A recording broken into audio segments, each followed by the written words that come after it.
Well, I've always been interested in politics, and I've always cared about what decisions are made on behalf of people and how it affects different people, and thinking about the different perspectives. I'm a therapeutic foster parent, so I care about those people trying to rebuild their lives, trying to get it together, to get jobs so they can have their kids back home. And I just care about people a lot, and I care about our environment a lot. I have been going from door to door. I've been talking to my neighbors, hundreds of them, and the number one thing I'm hearing is taxes. People are considering moving into, our older citizens, a lot of them are considering moving to condos out of town, in town, but selling their houses. And that's not what they really want to do. The taxes are too high. Something must be done. And it's not just slash everything. It's keep a tight rein on the budget. But we need to think outside of that. We need to think about ways to increase the income. And I think that's the key to that is industry. Manufacturing industry, to be specific. Certainly as a person in my position, I'm looking toward retirement at some point, maybe 10, 15 years off, but still looking.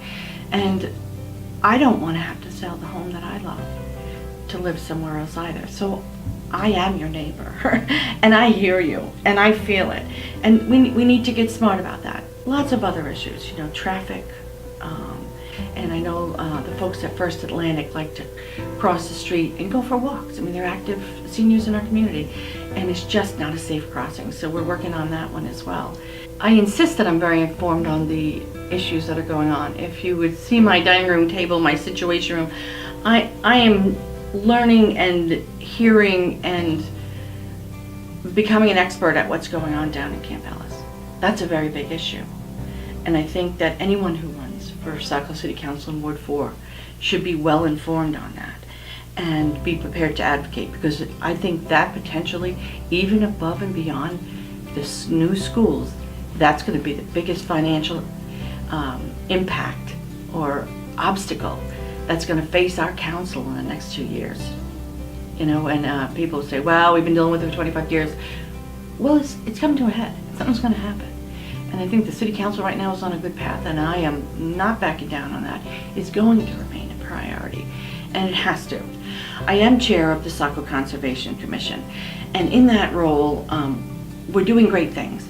Where I have a two-pronged approach to that. One is on a monthly basis, be out in the community doing something. We very recently cleaned up the park over River View Park, right behind Pepperell Square. There's all graffiti.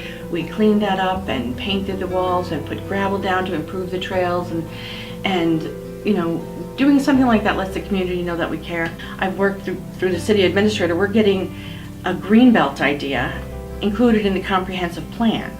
So that'll connect resources, whether it's ours, City of Saco owned properties, or whether it's land trusts, Eastern Trails, Saco Bay Trails, and that's a way of preserving our open space in this time of, huge development. And Saco is a fantastic place to live. Everybody wants to live here. So we need to protect those spaces so that we have them forever, and our kids have them, and our kids' kids have them. I've been a Girl Scout leader for 9 years, helping raise girls to be strong leaders, do the right thing, care about people, care about their environment. I've worked in the investment banking industry part-time when my kids were just starting out in first, second grade and so forth. And so setting up board meetings and understanding, where people come from all over the country in terms of bringing them together. My background is very diverse. I feel like it's very well-rounded. It's not just one particular thing. I'm a legal assistant in a large law firm in Portland, so I have knowledge of the structure of laws and the realization that you have to do things in a certain way, and you can't just willy-nilly do whatever you want. You have to work within that framework. I've been to almost every single Saco City Council meeting for the last year, maybe missed a handful. And I watched how our government worked, and I learned. And I think that that's where my skill set, my background, my perspective are needed. And I have no doubt that the city councilors all have Saco's best interest in their heart. But that's where I think I can shine. That's where I can take all the connections that I've made through the different areas of my life and the different people in this community who I connect with and make that difference. So I care about the business owners. I'll ask them, what makes you successful? How can other people be successful? What do you need from Saco that you're not getting?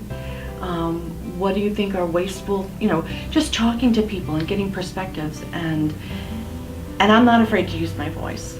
You know, I advocate for others all the time.